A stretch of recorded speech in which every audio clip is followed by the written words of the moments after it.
This podcast is brought to you in part by Dragon Shield. Use code PLAYTOWIN5 at the affiliate link down below for 5% off to help support the show.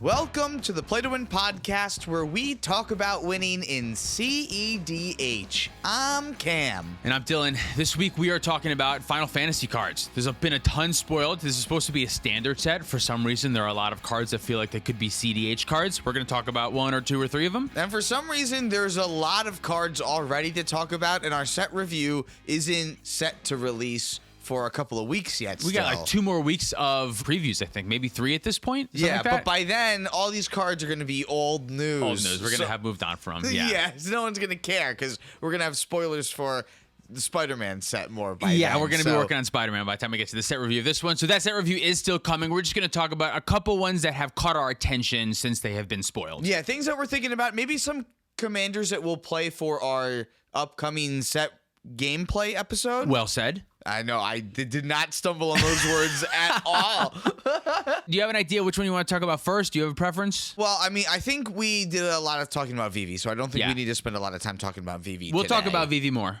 We'll at definitely, some point, there's definitely going to be more Vivi, but I don't think I want to start there. So good thing I brought Vivi up first. Thank you for bringing it up You're first. welcome. Yeah, good call. I think that Terra is the other one that I'm second most interested in. Food chain, right? Yeah, like that's perfect. This one's a crazy one. We should read what Terra does. Let's read what Terra does. Yeah, because this is a 5-color commander, but you wouldn't know it from looking at the front of the card. Do you have it? I do. Oh, yeah. Terra Magical Adept. For 1, a green, and a red, you get a legendary creature, human wizard warrior that's a 4/2, and says whenever Terra enters, mill 5 cards. Put up to 1 enchantment card milled this way into your hand. Some notable cards are Food Chain and Underworld Breach. Ooh, yeah. The second mode and all of the other text that is nothing is Trance. For a 4 red and a green, you can tap it to exile Terra, then return it to the battlefield transformed under its owner's control, activate only as a sorcery, and when you flip it, you get a 6/6 flying legendary enchantment creature Saga Wizard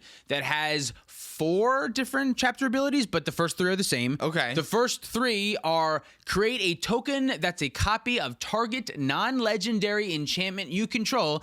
It gains haste. If it's a saga, put up to 3 lore counters on it, sacrifice it at the beginning of your next end step. And the 4th mode is add white, white, blue, blue, black, black, red, red, and green, green, and exile Esper Terra, then return it to the battlefield face up. So funny now that we have 2 5-color commanders that are 5 colors because the backside is 5 colors. Technically, that makes it 5 colors, and so it is, and so it is. So what this really is doing is with Food Chain and Squee, you can cast Squee over and over again from exile as Food Chain exiles the Squee. Once you make a billions of creature mana, you can cast Terra over and over again, milling your library, revealing as many enchantments as you want, putting them into your hand, and the rest of the cards into your graveyard.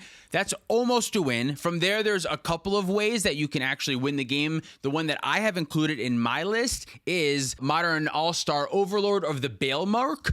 Baelmerk. That's what this card is. This was so sick. Overlord of the Baelmerk is a 3 black black for an enchantment creature avatar horror. It's important that it's both an enchantment and a creature. It's an enchantment that your Terra can get from your library as you're doing its ability over and over again, but it's also a creature that you can cast with the Food Chain mana that you're making. Food Chain only makes creature mana, so you need to be able to cast this. That's really smart. What Overlord does, it has impending. That kind of doesn't matter for this, but what it does is when it enters or attacks, you mill 4 cards, then you may return a non-avatar creature from the graveyard or a planeswalker to your hand. Thassa's Oracle is a non-avatar creature. Oh, that's perfect. Perfect, yeah. So that's my thought going into this, is that you mill your whole library with your commander, you get Overlord of the Baelmerk, and then you just get back to Thassa's Oracle and cast Thassa's Oracle. 5-color Food Chain. 5-color Food Chain, yeah. Right there, it's the recipe of just like 5-color good stuff. We can build it around 5-color good stuff, and you technically have a Food Chain outlet. Right now, that's enough for me to be interested in it. I think that is good. There is also technically a second enchantment creature that works with this combo instead of just the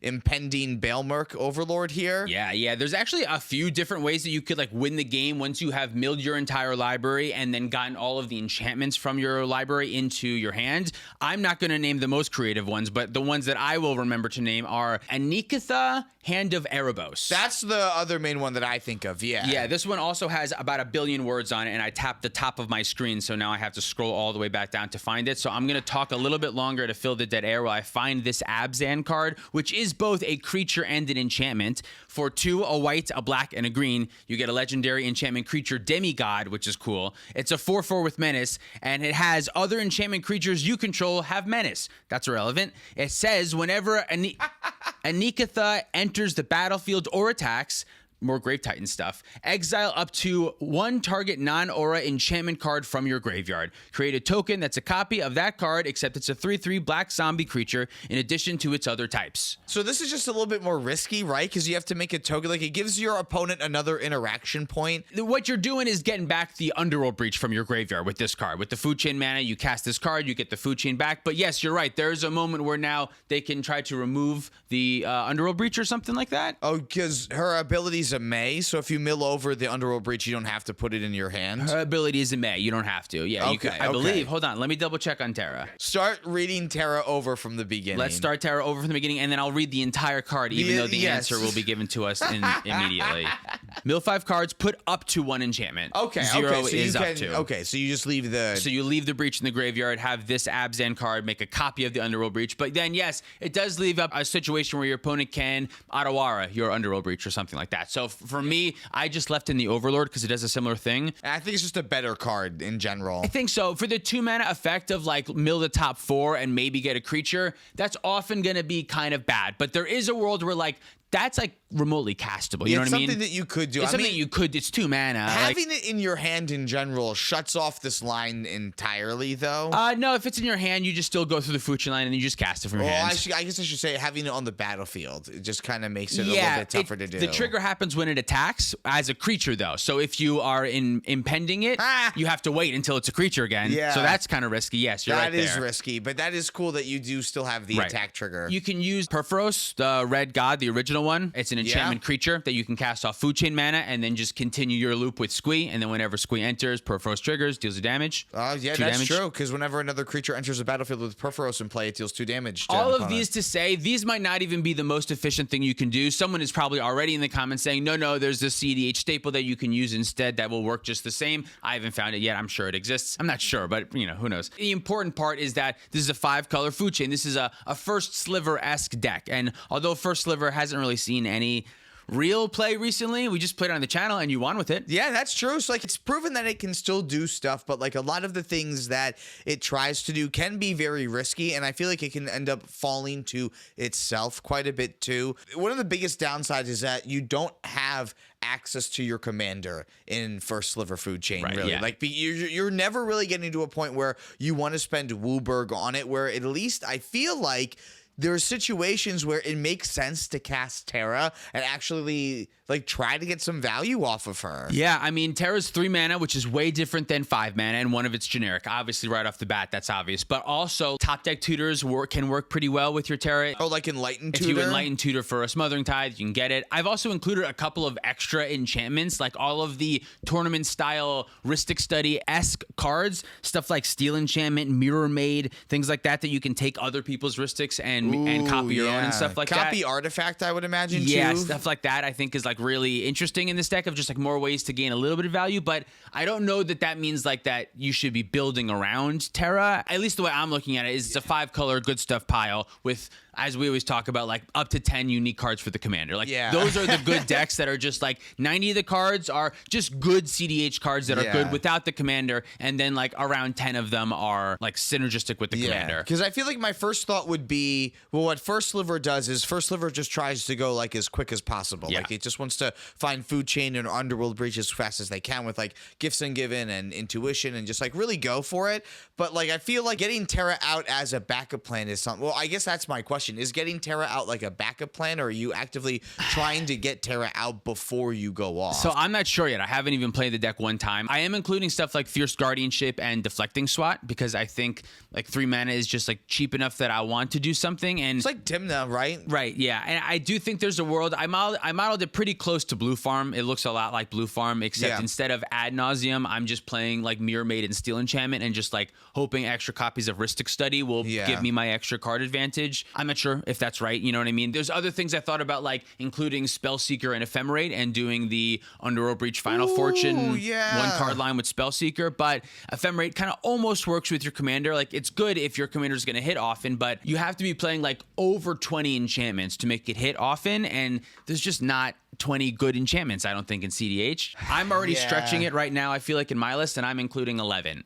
And I feel like I have a couple that are a little bit questionable. Like, is Wild Growth one of them? Wild Growth is one of them. Yeah, so like then like that's not what you ideally want to hit, but no, like but if it that's is, what you're spitting into, it's mana. It's, you know, at least it's not like mana. a whiff, right? It's not a complete whiff. I think there was one more enchantment. Oh, I took out Urza Saga because Urza Saga is an enchantment you can hit, but then I have another colorless land in my 5-color deck. That's really hard to do. Yeah, already. that seems a little bit tough. So yeah, I'm not sure if Terra is the next best thing. I'm not saying that, but I do think it's an awesome food chain option coming up. It's a new 5-color option, which is really good. I think it's better than First Sliver. I don't know. It's just cooler to play a commander that could do something rather than like your commander that does nothing. At least for me, I'm more interested. Sense. Like having a little bit more like reach in the late game so that you can at least like try to find things that will help you grind a little bit more is where I think you want to be in a turbo deck. So having the option to do both, to go both ways, does make it better than First Chain Food Sliver. Yeah. And it also just like it mills 4 cards, which is good with Underworld Breach. And it finds the Underworld Breach. Yeah, like and you play Savine's Reclamation. You up really good. It makes it so that if you are casting it early, you can just like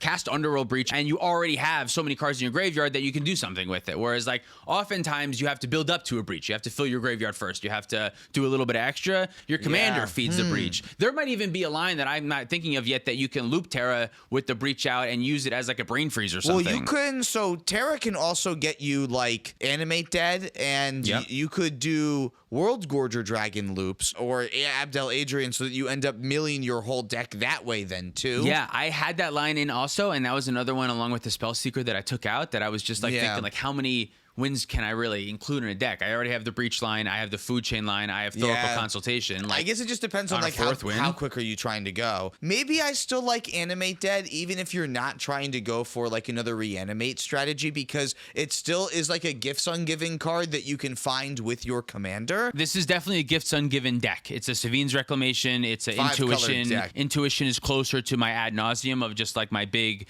like advantage. Not really advantage spell because it'll be closer to a win con a lot of times, but I imagine there'll be a lot of situations where I can find Savine's Reclamation, Underworld Breach, counterspell, or something like that. You know what I mean? Yeah, exactly. Yeah. So yeah, I'm excited for it. I'm gonna try it out. I think Terra's something. I don't think it's the best commander in the set. I think VV is really good. But we're not talking about VV this week. No. We're not talking about VV this week. We're talking about other stuff. You have a commander you want to talk about? The other one that was like a big, clear standout to me was the Yasholta. Yasholta commander. This is hard for me to remember the name of this for some reason. This one has been around for a little while, and I'm specifically interested in the Esper version of Yasholta because I found out there is a mono blue Yasholta. And that's not what we're talking about and here. I'm not as interested in that one. Yeah. She's a white and a blue and a black for a 2/4 legendary cat warlock with vigilance, and at the beginning of each end step, if a player lost 4 or more life this turn, you draw a card. And whenever you cast a non-creature spell with mana value 3 or greater, Yasholta deals 2 damage to each opponent and you gain 2 life. I think the second part of her is a little bit more like flavor text that goes along with her just like a little bit. I don't necessarily think I would want to start building a la Glarb style when it doesn't actually give me more card advantage on itself. Like I have to consistently be casting 2, 4 or more drops because it's more than 3. And you have to cast 2 of them to trigger by herself. In my head, it is 3 or greater. 3 or greater. So Fierce Guardianship would trigger it. Yeah, and Savine's Reclamation. Cool. In my head, the way that this is going to go is that someone's going to take 1, 2, or 3 damage, and then you can cast your Snuff Out or something like that. Yeah. It's going to cantrip. You want to get rid of the Drannith Magistrate anyway, or what? I don't know. That doesn't make sense because you have your commander out, but whatever. You know, you're going to do it anyway. You like add to it. I feel like that's going to happen more often than not. Yeah, I could see that. I think there's no commander now that's coming out that's made me more sad that Mana Crypt isn't around anymore.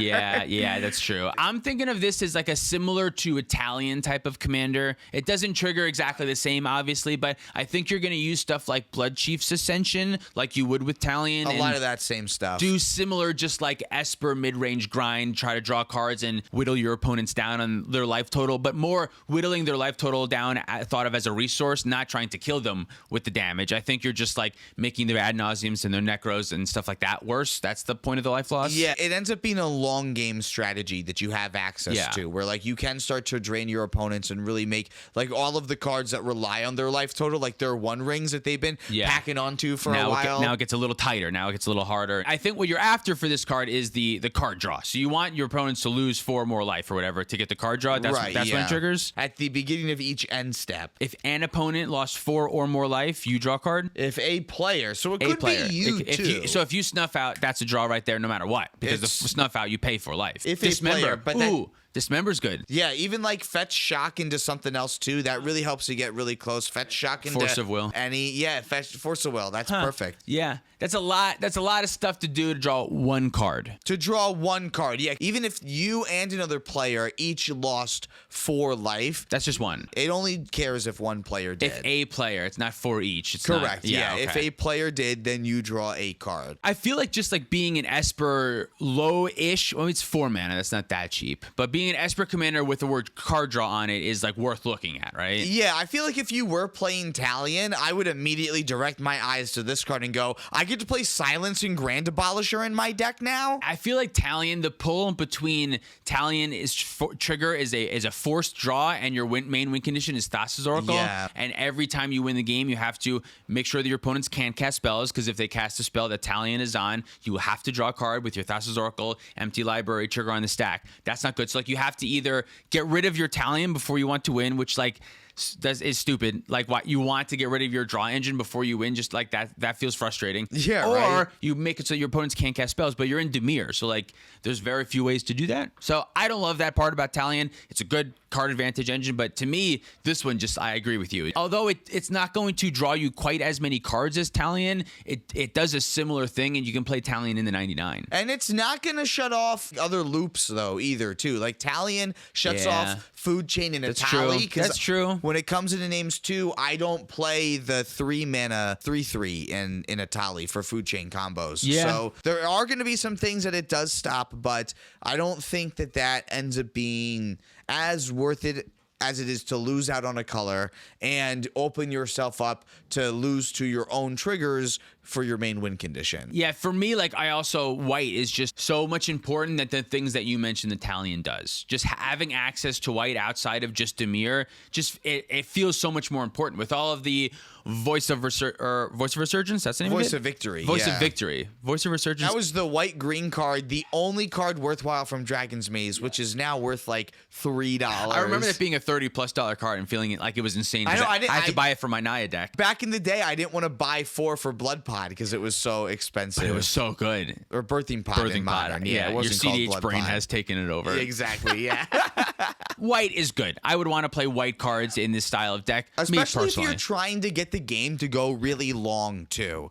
Because, like, I want to be able to have Silenced as an interactive piece instead of, like, some of the bad counter spells that Talion might have to play. You know, get to play Swords to Plowshares instead of, like, Pognify or something like that. You get to upgrade some of your removal. It is tricky, though, because as an Esper commander, I feel like now if it's an Esper commander and we're no longer comparing it to Talion, you have to compare this one to something like Marnius or even something like a Blue Farm or a TNT. I guess, yeah. Right? But Because if you those hate tokens, because it's so much to keep track of. I hate tokens. I hate tokens, man. Or if you're really like, you remember how we always tried to get like Rakdos, Punisher, life loss beatdown strategy to work? Just like we did that? I don't know. I feel like we talked a lot about like, oh, this card works well if you're trying to beat down in Rakdos because it deals 2 damage when someone does something. Huh. Like a lot of those like Dockside Punisher cards that dealt those damage. cards are not good. I feel like this is like an Esper version of that. Yeah. You start to get to play like a lot of those cards, but you're in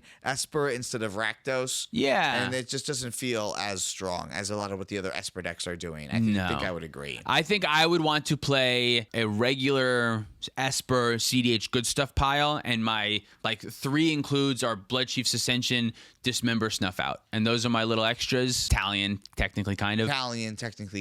Yeah. I mean, like, a lot of the removal that we talked about, you would get to play, too. Yeah, Snuff Out and Dismember. Snuff Out and Dismember, yeah. You said that already, yeah.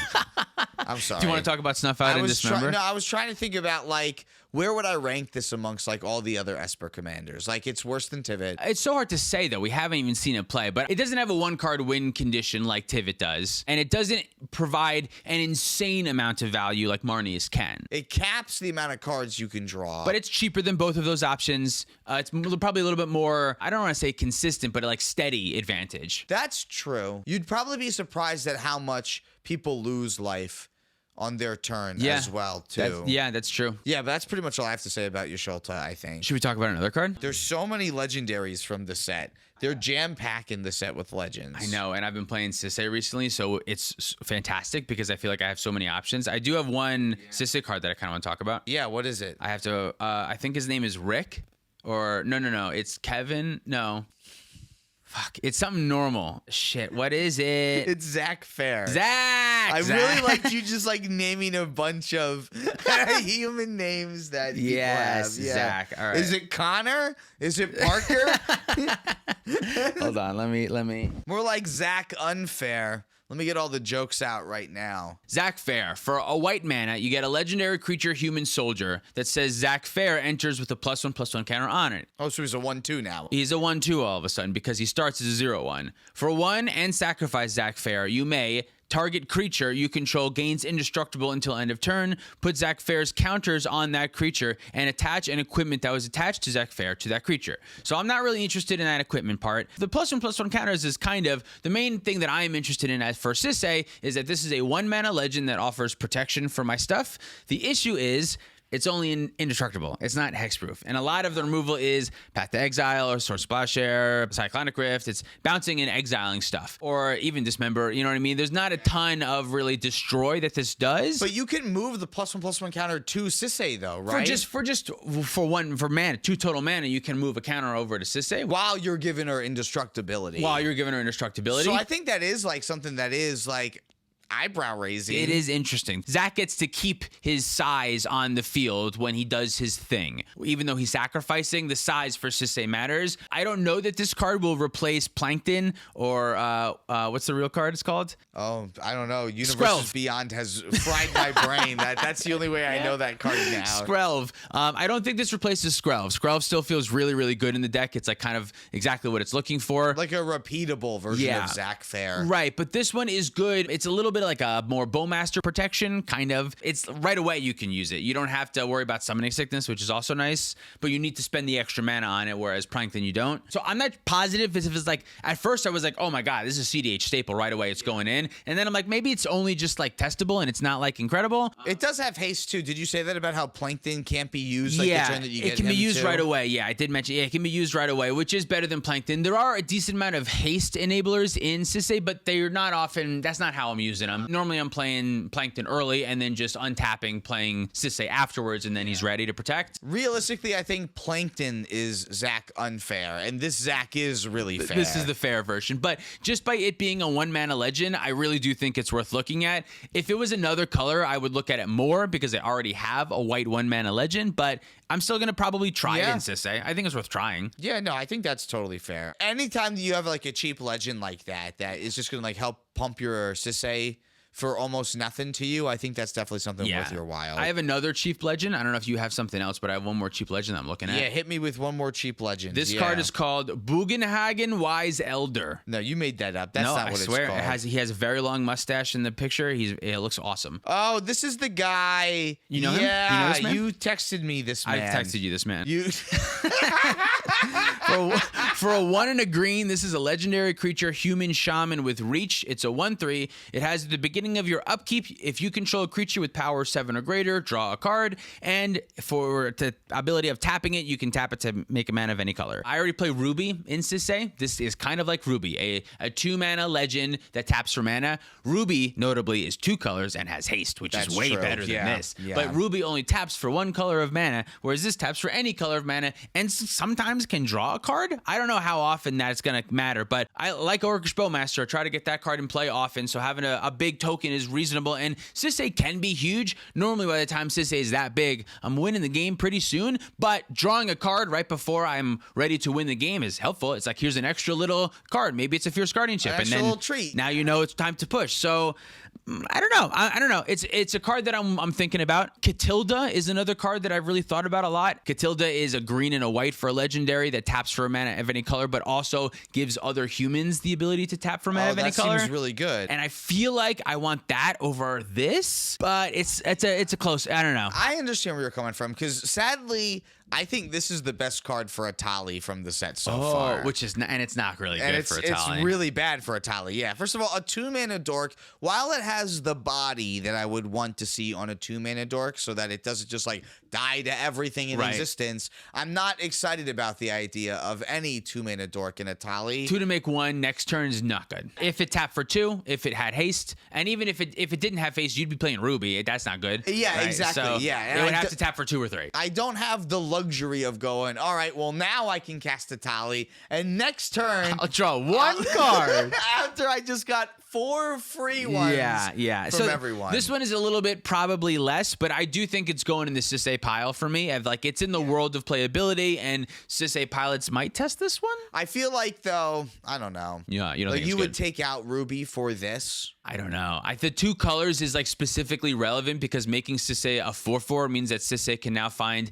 Eminatu, Silvala, or Derevi, which are all like key combo piece, often starters. So the 2 color I feel is like particularly relevant. Catilda sounds really good. Catilda sounds really good because oftentimes with Sisay, Catilda will effectively cost 1 mana like over a turn cycle, because I'll use Sisay, which is either already in play, to tap for something else right away, or next turn I'll be able to tap a Sisay for, you know what I mean? Yeah, I mean, it stinks that like you lose out on the red pip, which I think is like the most important part of the Ruby. red pip is nice. But I also feel like if you just like give yourself access to making red with not just Catilda but also Sisay and like maybe some other any color. legends that you Catilda's have. any color. Yeah. Let me double check on Catilda because I'm pretty sure it's any color. Who would have thought that when we were talking about this set years ago that like it was gonna end up being I'd good. be considering Catilda Dawnheart Prime, which I will read the full official card, which I'm sure has already been on screen. We've been talking about it. But for green and white, you get a legendary creature, human warlock, that has protections from werewolves, which is great. It's a 1/1, which is scary. It's a 1/1 in Bowmaster world, which stinks. But human creatures you control add 1 mana of any of this creature's colors, not any color. So Catilda can tap for a green or a white. Sisay can tap for a white. That's a little bit less. But it also has for 4 a green and a white, tap it to put a +1/+1 counter on each creature you control. There's Gavity Township on it, which that's so much mana, That right? is a lot of mana, yeah. But the size boost in Sisay? No, that's I don't know. Yeah. All right. Maybe Ruby's still better. Ruby only taps for a red? No, sorry. Ruby taps for a red or a green. I misspoke earlier. Ruby taps for a red or a green. She has haste, and she also has, when Ruby attacks while you control the creature with power 4 or greater, Ruby gets +2/+2 until end of turn. Okay, yeah. I still think Ruby is... The haste is huge. The haste mana is particularly huge. So you don't like lose out on like the fact that when you need to search her up for pips, like you can still end up using her to help you keep progressing with Sisay. Right. And I think that is really important. Like this guy you can still search up.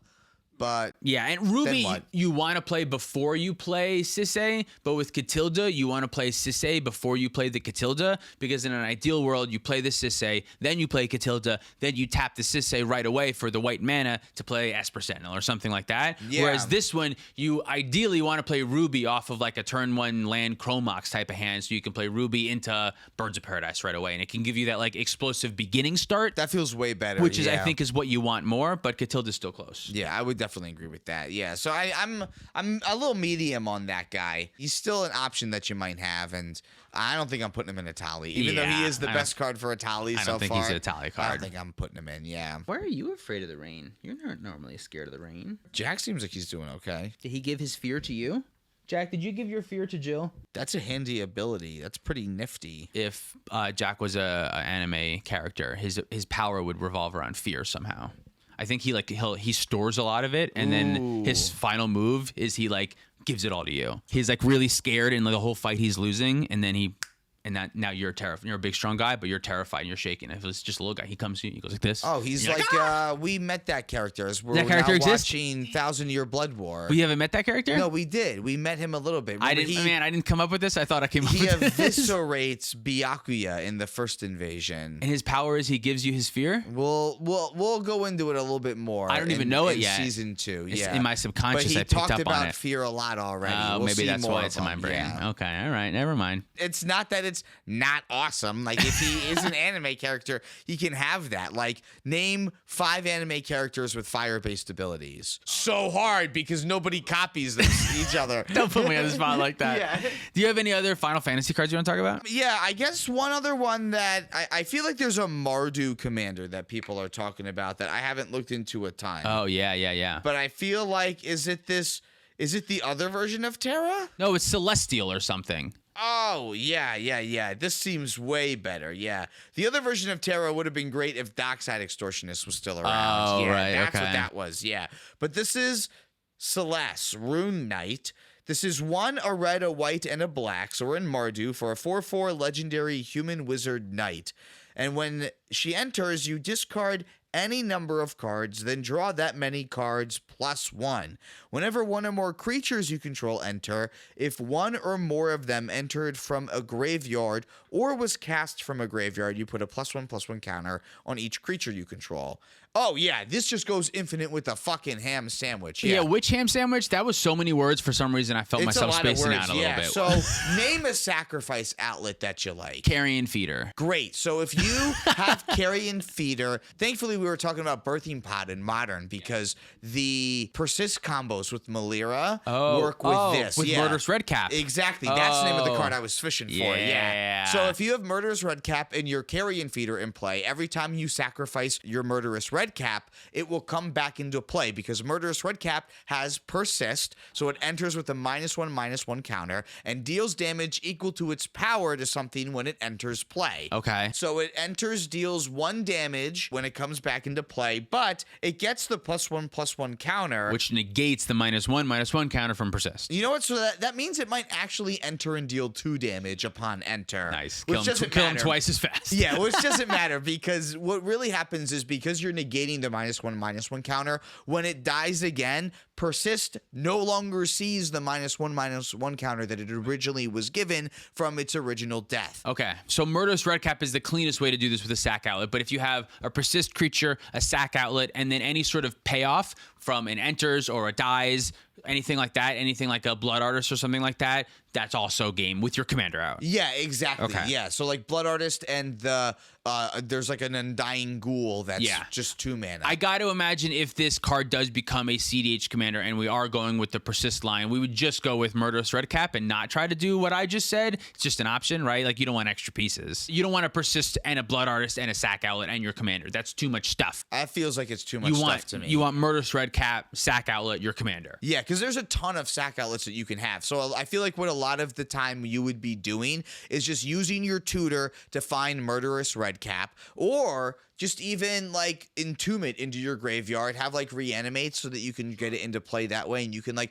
really turbo that out, use your commander to like help you find more ways to get that. And then you have plenty of sack outlets between Altar of Dementia, which is, I guess, another way that you could win the game too, because you can alter people out if someone has I was going to say 1 ring protection, but you have to target them to alter them out. Yeah. What is I'm sorry. Yeah. What are the other words that this says? What is the stuff that it does? So when it enters, discard any number of cards, then draw that many cards +1. Okay, that many +1. Do you think we're wheeling with this, or are we like discarding 1, draw 2? I guess it's going to depend so much. I think it's going to be more like discard 1, draw 2. Okay. Do you think there's a way that you can like. It's a good dredge commander. I was gonna say like play Flicker with this. Like you can play Flicker or Cloud Shift even, because we're not in Deata, right? So we can even play Cloud Shift or Ephemerate. And then is there enough cards that you can like use it as your grindstone to like Ephemerate and like LED and go back and forth? Oh. No, because LED makes you discard your hand. Right. And this one, you have to discard the card to draw the cards. Exactly, yeah. It's just Mardu colors. That's the issue, is that you're lacking blue, but that's okay. It's a little slow, right? It's 4 mana. That's still okay, yeah. Deata's 4 mana. Deata works really well with Breach, so does this. I feel like Deata, you can cast Deata and like win the game after you cast Deata, though. You make the mana right away. It's not really 4 mana. Lets you cast the Tutor and the Flicker for right afterwards to make more mana, or like however you want to go about it. Like there's way more that Deata does on Enter that I think is more impactful. And Deata specifically works with Underworld Breach, an already extremely powerful cEDH card, whereas this card works with Phyrexian Arena and Phyrexian Altar and Murderous Redcap. I mean, Murderous Redcap, yeah. Maybe a little bit less on this one. Yeah, I'm not as excited about this one as some of the other ones. But it's close. Yeah, I just don't think it's what it's doing is powerful enough. It makes me want to play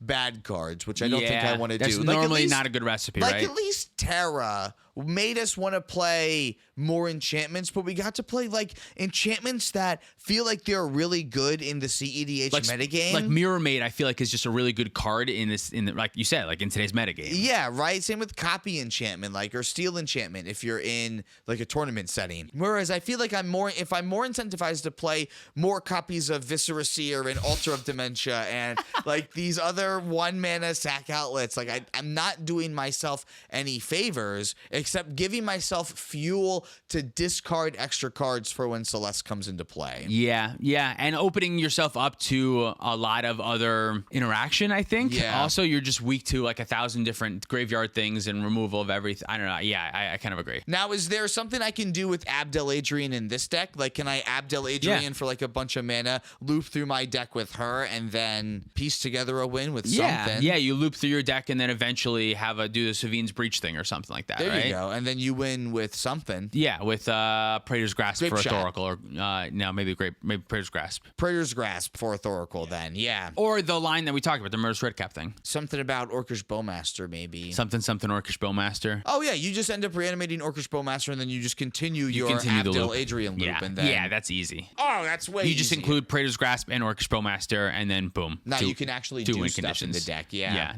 Yeah, now you can win without blue.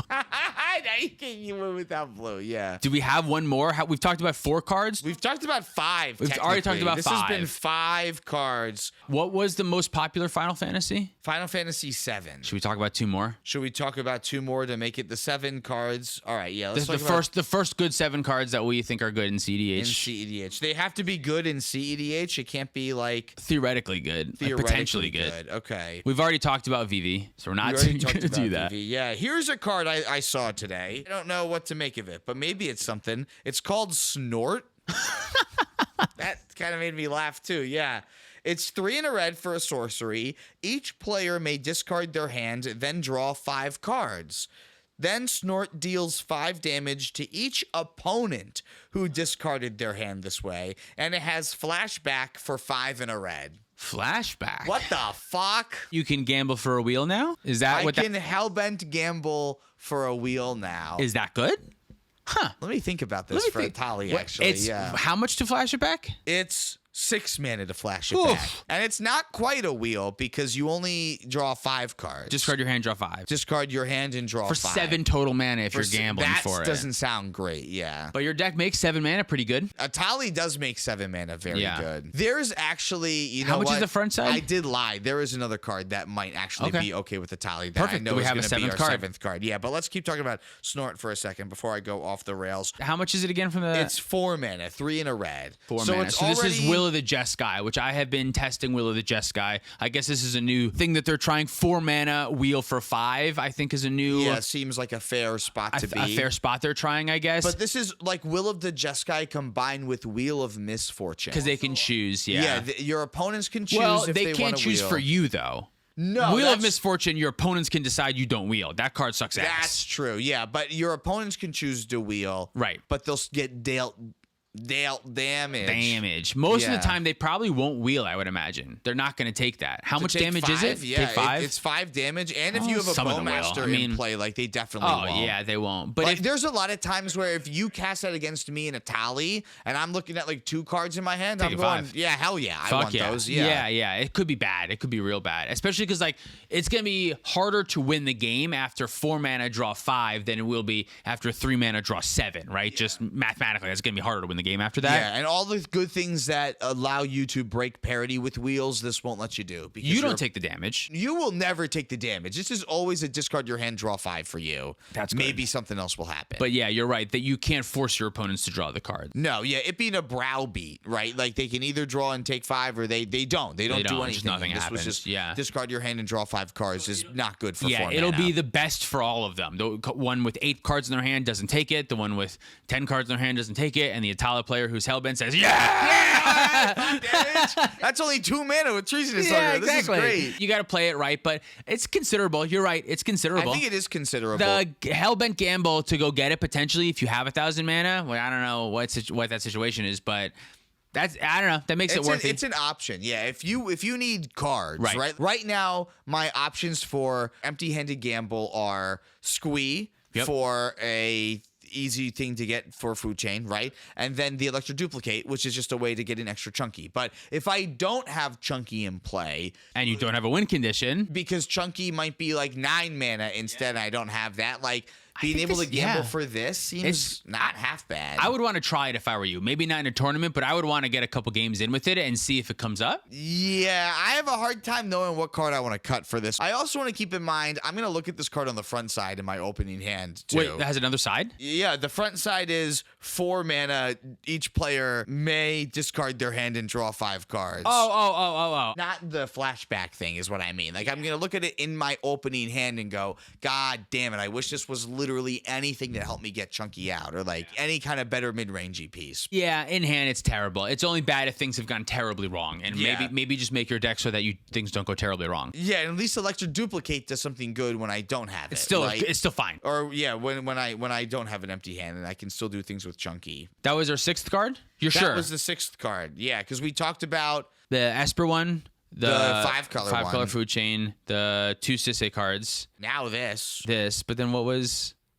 There was another card then, according to you. According to you, yeah, Celeste, the Mardu one. The Mardu one, that was the other one. Okay, there we go. Okay, one more. All right, yeah, I have to find it. I think it was from the Commander set because it has Foretell.